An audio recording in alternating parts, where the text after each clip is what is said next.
Thank you very much. If I knew you were going to read the entire introduction, I would have written something shorter. So I do apologize for that. Have the first slide then, please. So I'm going to talk to you about evolution today. But of course, one of the most important evolutions is what you see in the bottom of the slide here. And that is the evolution from the 1996, 97, 98 period when a guy, senior at the local university, had an idea, an outrageous idea, to create a biotechnology company in Fargo. I was rather skeptical at the time. But with his colleagues, John Ballantyne, and a variety of other colleagues and friends of mine, I was fortunate to see the creation and the development and the evolution of Aldevron from those early days till the culmination, as it were, in our visit yesterday in Building 1, as Jenny pointed out. So I'm looking forward to the next 20 years, and I hope to participate in the 40th anniversary celebration of Aldevron and breakthroughs resulting from the technologies that they've helped catalyze and that they will continue to contribute to in the next several decades, I'm sure. I was surprised whenever I was invited by James Brown to be a speaker here at the dates that were chosen. I found them very unusual for a couple of reasons. And actually, I guess I can run the slides myself, can't I? Yeah. But I realized soon after that these two dates were the two most important dates of the year. Of course, yesterday was the election. And I suppose having the meeting on election day was to encourage us to vote early, which I hope most of you did. But then I realized that, of course, today is Michael Chambers' birthday. So I'm not going to sing, but Mike, happy birthday. I hope many more, hope to see you on many more, and just how much it's been a pleasure to be a friend and colleague of yours over the years, and to really salute you for this extraordinary work that you've done. And I know everyone in this room and outside this room appreciates all that you've done to make Aldevron the company that is today. Directed evolution, in case you haven't been reading the scientific news over the last couple of weeks, just won the Nobel Prize in 2018 in chemistry. And the winner of the Nobel Prize for directed evolution of enzymes and binding proteins was Dr. Frances Arnold, who's a professor at Caltech. The prize was given for directed evolution of phage displays. She won the prize for directed evolution, and George Smith and Greg Winter won it for phage display. But the scientific background paper that the Nobel Committee put out makes quite clear that there was another person involved in the very early phases of the work on directed evolution. And I just want to point out that Pim Stemmer, who's the inventor of the technology that I'll be talking about today, along with Frances Arnold, won the 2011 Draper Prize, which I believe is the National Academy of Engineering, and it's considered to be the Nobel Prize of Engineering. Pim Stemmer unfortunately died 5 years ago, and as you know, the Nobel Prize, except in one odd occasion, is never given posthumously. The committee didn't realize that the winner had died that week. That's why it was on one occasion recently given to someone who was no longer alive. So there will be an enduring mystery as to whether or not Pim Stemmer would have won the Nobel Prize or not. And Pim was one of the founders of the original Maxygen. And as the National Academy of Sciences, or Press rather, said some years ago, that Pim's technology was a revolutionary method for directed evolution that involved repeated cycles of in vitro homologous recombination. And indeed, Pim's insight was that creating diversity, which is genetic diversity, which is an integral part of directed evolution, as I'll show you, was in fact, could be most efficiently done by mimicking the way diversity is created in nature, and that is largely by homologous recombination and not, as is often thought, by spontaneous mutations. So Pim and his colleagues, first at Affymax and then at Maxygen, found a way to effect homologous recombination in a very detailed way, or in a very complex way, let's say, in a test tube. And that was the origin of the molecular breeding technology that we've been using for nearly 20 years. And I've been fortunate in my time at Maxygen to work with Pim to appreciate the extraordinary creativity that he had. And he was also a very accomplished serial entrepreneur. And the scientific community and the biotech community certainly lost a visionary in 2013 when he died at the age of, I think, 56, 57. So molecular breeding then is the approach to directed evolution that I'm going to focus on today. And directed evolution in general, for those of you who are not familiar with the approach, basically consists of two things. One is creating genetic diversity, as I've just alluded to, and the second part is screening that genetic diversity. Arguably, the screening is more labor-intensive, more costly, and obviously specific to the particular problem that you're trying to solve. And so I'll focus on the diversity creation mechanism and show you some examples from widely different fields of the kinds of screens one can do. But the goal is to find an optimized candidate, that is to say, modify the naturally occurring protein such that it can serve the biotechnology or the pharmaceutical industry as a product that one can use in the field of human medicine or veterinary medicine or agriculture. Because the natural products, the natural proteins that one can isolate and express from genes don't always satisfy the criteria needed for a real useful product. Anyway, referring to the diversity creation part, the in vitro homologous DNA recombination technique that Pim Stemmer developed in the early 1900s, 1990s, sorry, was actually quickly realized that although one could use the standard method of random mutagenesis and recombine the random mutations, it was much more effective if the input diversity was coming from naturally occurring diversity, that is to say, the amino acid differences between sets of wild-type genes that obviously are coding for functional diversity.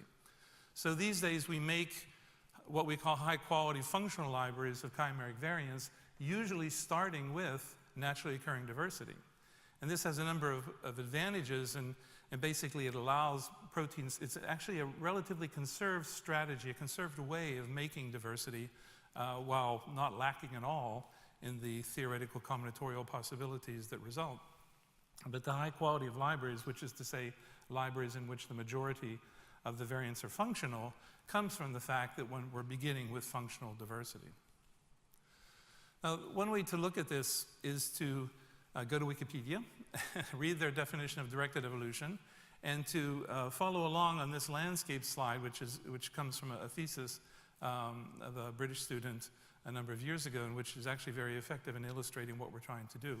But as Wikipedia says, directed evolution is a method, it's a laboratory method for protein engineering that mimics natural selection, but that selection is imposed by the user. That is to say, one identifies the characteristics needed for a particular product, or in other terms, the target product profile, and devises a series of assays that are going to down-select the library as a function of those criteria, more or less stringently, until ultimately you test a number of candidates, and that's the key because it is a numbers game in a sense. One tests a number of candidates in those conditions that most closely mimic the final conditions of usage. If that is a product that is going into humans, then ultimately multiple candidates can be screened in humans, knowing that they meet all the criteria that you can think of prior to actually testing them in humans. Obviously, if products are being used in different scenarios, those final process-related conditions can be a lot simpler. Anyway, the idea of a protein landscape whereby one is looking at sequence space in 2 axes and fitness in the third z-axis can be approached, or rather the goal is to go from position 1 or somewhere low on the fitness landscape to some peak Everest position on the landscape, which is a position of high fitness. And if one starts with a single sequence as done in classic directed evolution, and then does random mutagenesis, you end up with a large number of variants, but very closely spaced around the original sequence within this sequence landscape. And if you have bad luck and you begin with a sequence which resides, let's say, in the region of Fargo over here, which is very flat, then you can see that the challenge of getting to Mount Everest is going to be even greater. So the recombinational approach, the molecular breeding approach that we use involves us choosing a variety of genes that can be relatively broadly distributed throughout sequence space. We choose sequences, for example, that have 80 or 70% sequence identity, and use those as starting material to perform homologous recombination in vitro. And what that gives you is a sparse representation of variants across sequence space, but allows you to identify, after some simple screening approaches, those molecules, those variants that are in the region of improved functionality, improved fitness. And you can then take those improved variants from one round, make another library, and as you can see, hone in more and more densely on the regions of high fitness until you've eventually chosen one or more candidates that appear to be nearing the kind of fitness that you define or that you believe you can define as the fitness, the specifications, the target product profile needed for what you're trying to accomplish in terms of having a product candidate. And of course, other techniques can be used to modify the proteins at this point. There are various methods such as secondary modifications to increase half-life and things of that sort, or you can do other mutagenesis type techniques. But the directed evolution approach using molecular breeding is one of the more rapid ways of getting to something that is in the realm of the fitness needed for a given product. So to put it in to show it in a different form, here again is directed evolution and its two components, diversity creation and screening. The diversity creation involves in the laboratory a number of steps, including some QC. The screening is normally envisioned as a tiered process whereby you do an initial pre-screening to quickly down-select the library to its functional components using some simple assay, and you devise a series of assays that are lower and lower in throughput, but higher and higher in relevance as regards the final product characteristics you're looking for. And as I said, we use high-quality diversity for molecular breeding, and by high quality we mean functional diversity, and then functional diversity normally comes from phylogeny, although there are other ways of accessing diversity which is functional, such as site saturation of each amino acid position in a protein to identify those amino acid changes that are at least compatible with function, if not providing any large gain in function. And that's a costly and lengthy approach, but it's certainly been done in some cases as a way of generating functional diversity that can be used to make additional libraries. And one thing to keep in mind also that perhaps will simplify things for you is that the molecular breeding technology is really based on the traditional principles of breeding. And I'll illustrate that in a moment. But you can use many of the same terms that you use in classical breeding, such as parents, F1 progeny, brother-sister mating, backcross, outcross, etc. So finally, in this introductory part, another final way of looking at it, here we have several genes coming from a family of homologous genes. They all probably perform the same function, although that's not even necessarily true or needed. They certainly have sequence similarity, and by forcing recombination, homologous recombination to occur in vitro, we can make very complex chimeras, and it's not easy to represent them here, but because they are very complex. But it's not just one or two crossovers, as it were, but there are multiple pieces that compose these chimeras. That is your library. That is screened for some function, and upon identifying some molecules, some variants that are improved, at least partially, if not completely, in the property you need, you can then use those identified candidates to make additional libraries in a recursive fashion. And as you'll see, this recursive use can be extremely powerful. So we use homologous sequences and a lot of it, diversity, because the high level of functionality is key to making good libraries. By not trying to focus on a specific region of a protein to improve a function that we believe is important, this is a much more holistic approach. The high diversity results, as it were, in multiple solutions to the problem, that evolution in general doesn't follow one pathway. There are many ways to get to the same result. And so this allows you very, very typically to have multiple candidates that are improved in a function that can be used for recursive rounds of directed evolution. And if one follows this along logically, you eventually have multiple candidates at every step of development so that the inevitable attrition that occurs does not result in simply the project dying, which is often what happens in companies or in situations where there's one lead candidate. If it fails at any point in development, the program dies. And this approach is not at all incompatible with mutagenesis and rational design approaches. We typically do not require any rational design process because our approach is, well, not irrational, but stochastic in a way that is beneficial to the overall process of what we're trying to accomplish. So this, for me, is a classic example of the use of directed evolution using the molecular breeding approach, whereby the ag group within Maxygen wanted to find an enzyme that would detoxify glyphosate, which is the component of Roundup, which many of you know as a weed killer.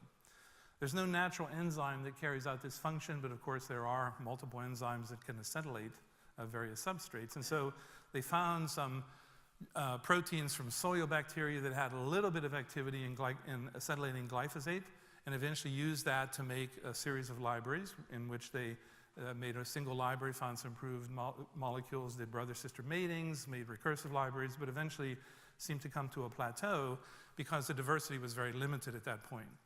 Went to the databases and found sequences which were not necessarily functionally related to this enzyme, because this enzyme doesn't exist in nature, but had sequence homology sufficient to provide further diversity to the process. And this outcross then spiked in new diversity, and multiple rounds of evolution, directed evolution, were carried out after that to eventually achieve an enzyme with an activity that was more than sufficient to function in the field. Now, you might say, well, this is an enzyme, it's a simple chemical transformation, it shouldn't be a particularly difficult problem to solve. So let's look at some other problems where the mechanism of action is not so obvious and where the problem to be solved doesn't immediately spur any ideas as to how you could solve it in a rational fashion. One example is that of interferon. Here, alpha interferon was evolved using purely the sequence diversity present in the human genome of interferon genes.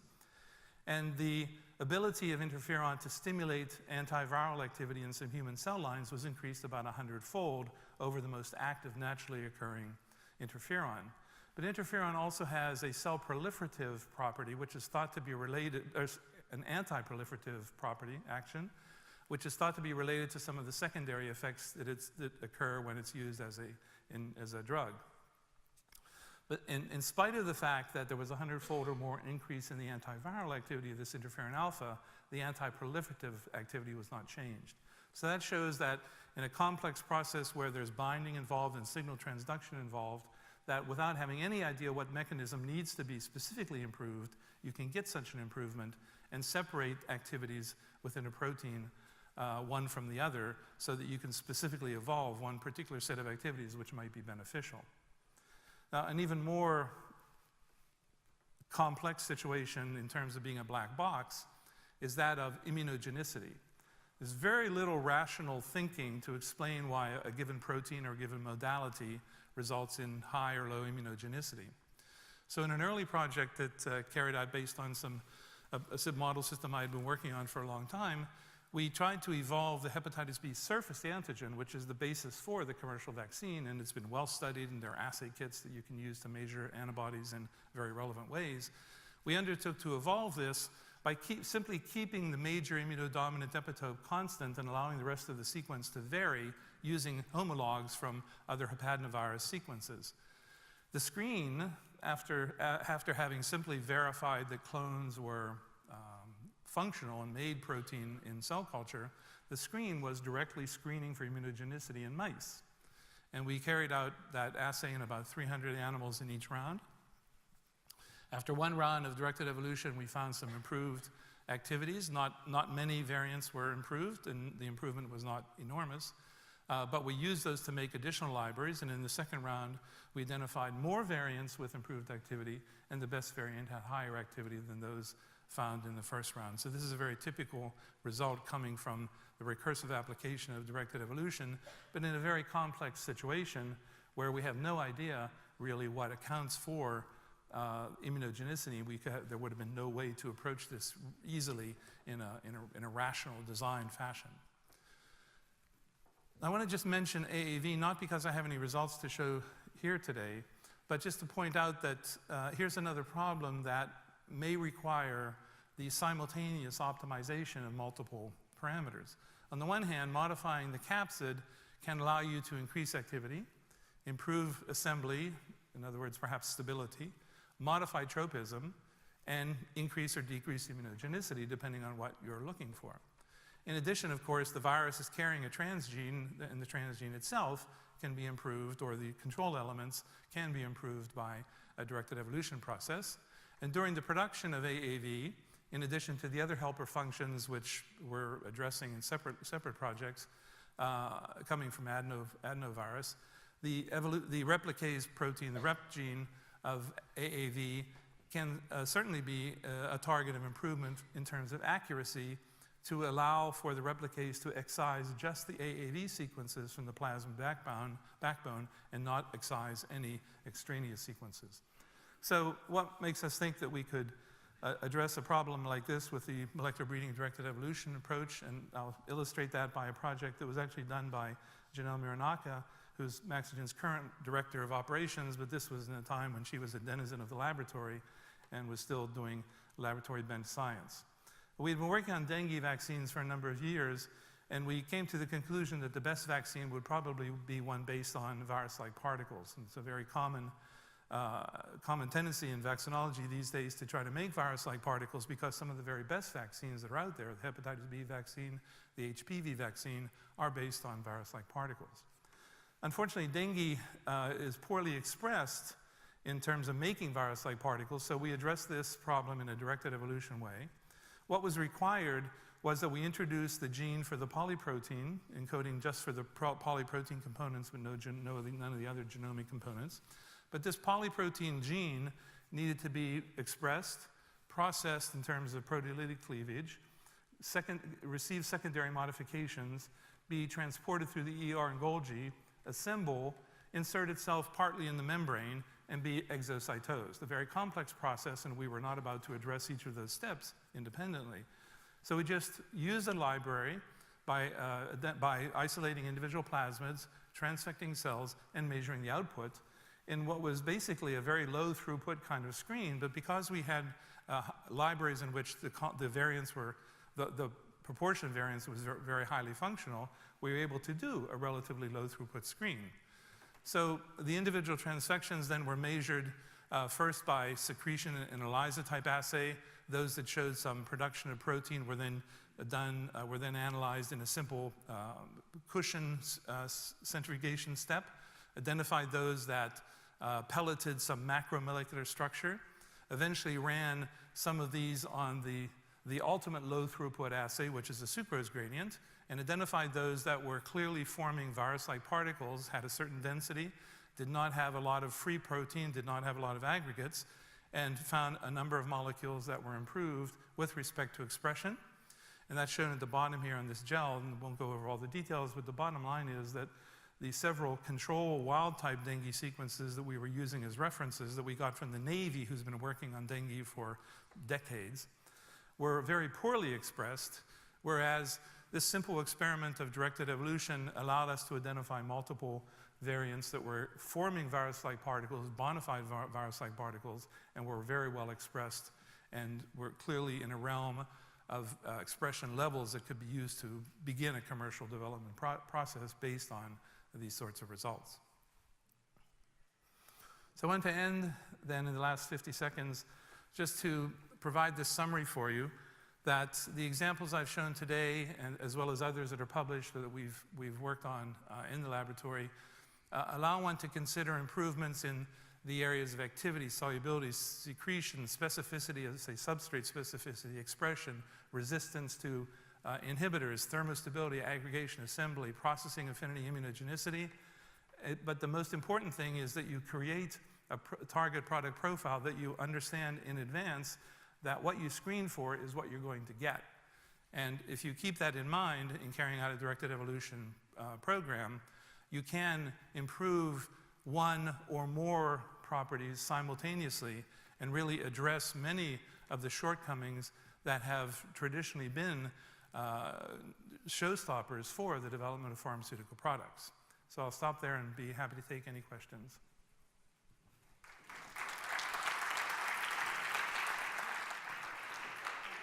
Thank you, Bob. Do we have any questions? Oh, okay, go ahead. Robert, great talk. Thank you. I noticed you partially answered the question I was going to ask, which is in your screening tree, can you look for multiple changes while you're doing the shuffling? Mm-hmm. First of all, are these AAVs available? Are these items that you're selling? And is it possible that in doing your screening trees that these can be done simultaneously, or you're doing them sequentially? You can certainly screen multiple parameters at once, which obviously is advantageous. Sometimes it's simply not possible to be able to perform assays on multiple parameters in the same high throughput fashion, so you end up often doing it serially. The various projects that I've alluded to or showed as examples in many ways are custom, because we need to interact with the people who are going to develop the product or the protein, as it were, as a product, to understand what their specifications are, what their pain points are, what we need to improve and such. So we don't necessarily have a catalog of items we sell, because we're really trying to custom design and custom optimize proteins for a particular purpose. Does that answer your question? Yes. Okay. Another one that you're bringing up is there a limitation to your screening by the cell line? Is there something you can do to customize the cell as well as the virus? So screening is a whole discussion in and of itself, and that's one aspect. But clever thinking in screening is really, I think, what makes a good project. And that's another area where, boy, as a service company, we interact closely with our customers, not so much to put ourselves in a position to do all the screening, although we certainly can, but to try to explain to them some of the concepts of screening, some of the reagents they might need, some of the assays they might want to implement, and at what throughput, what kind of robotics might be involved. We try to enter into that kind of detailed discussion, because that is critical for the success of a project. One last question, if I might. I forgot. Go ahead. Thank you. It's like Rick Perry, the third thing. Whoops. James? Thanks, Bob, for that great talk. The breeding sort of concepts have been around for a while, obviously recognized with the Nobel Prize, which is, certainly in order for this sort of thing. When you look at, say, the last few years, or even into the future, the near future, with, say, bioinformatics and things like that, what are the types of discoveries or technologies that you see that are evolving that are going to make the underlying technique even better? Are there things out there that we can expect to see that's going to make this even a more approachable thing, even if it's like, screening better and being able to screen more candidates, or where's the field going, so to speak? Mm-hmm. Certainly the field has already taken a bifurcation toward the bioinformatics approach, and a lot of companies invested a lot of effort, in academic groups as well, a lot of effort in this aspect. But ab initio prediction of protein structure is really still in its early infancy, and we're not convinced that the bioinformatic tools that exist today can beat, as it were, just this straightforward approach. That said, the kind of information you can extract from a given library is probably tremendously useful in identifying features of the protein that can be used to train, say, a machine learning algorithm. And so there'll definitely be a lot of progress in that area, and certainly the computational power needed is usually enormous, but that's also a problem that's being solved. So I think we can look forward to a lot of advances on that end. But we do tend to be a bit old-fashioned, and we think that that we can provide some of the same advantages that the bioinformatics people believe they can provide. The goal of the bioinformatics is to reduce the number of things you have to screen. And we do that sort of intrinsically by using high-quality libraries. So. Steve, oh. Over here? Sure. So great to see this going. I like your phrase old-fashioned, 10 years ago. But speaking of breakthroughs, how can we apply your genetic tools and manipulations to RNA vaccines? To RNA vaccines? Yeah. Making, for example, predicting a better VLP that comes out. Some of the sequences do make VLP spontaneously, some do not. I mean, is this something that you could envision using your technology for? I'm sorry, are you referring to making RNA as the vaccine moiety? Correct. Or vaccines for RNA viruses? Using RNA as the vaccine moiety. Okay. So, I mean, the RNA is hopefully going to recapitulate what's in the DNA, so your screen would consist of making the plasmid, transcribing the RNA, and using the RNA in your assay, and identifying those that are coding.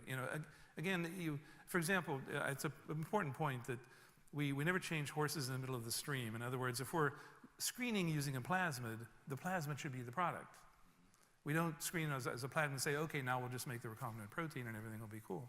So you want to screen with a moiety, which is going to be your product. And so in this case, it would be library, plasmid, transcript, RNA transcript screened with the RNA. And then you'll find both a sequence, an amino acid sequence, which meets your purposes, as well as one that functions well as an RNA vaccine. So I think that's the way to envision it. And that's the kind of discussion that we typically have with our partners in terms of designing a screen. Great, thank you. Okay, we have time for one more question. So Pim spent many years working with DARPA, and during that time he was known for some really wild ideas. Yep. I was wondering if you could maybe tell us the wildest idea that Pim ever had while you were working with him.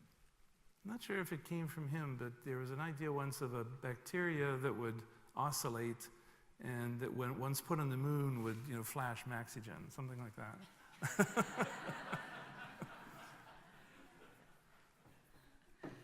Okay, well, that concludes our question and answer for this session. Please help me again in thanking Bob for his presentation.